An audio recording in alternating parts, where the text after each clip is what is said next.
காயமடைந்தவர்கள் விரைவிலே குணமடைய வேண்டும் என்றும் என்னுடைய ஆசையையும் வெளிப்படுத்துகிறேன். நன்றி, வணக்கம்.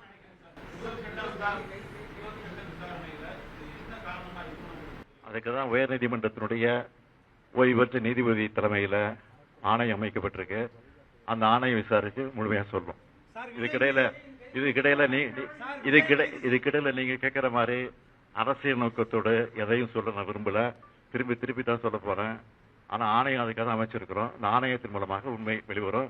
அந்த உண்மை வெளிவருகிறப்ப நிச்சயமாக உரிய நடவடிக்கை எடுக்கப்படும். ஆணையம் சொல்லுகிற அந்த அறிக்கையின் அடிப்படையில் உரிய நடவடிக்கை எடுக்கப்படும். யாரு கைது செய்யப்படுவார், யாரு கைது செய்ய மாட்டார், நீங்கள் கேட்கிற எந்த இடத்தோடு கேட்கிறீங்களோ அதுக்கெல்லாம் நான் உட்படுவதற்கு தயாராக இல்லை. விரைவில் தருவதற்கான முயற்சி நிச்சயமாக ஈடுபடும்.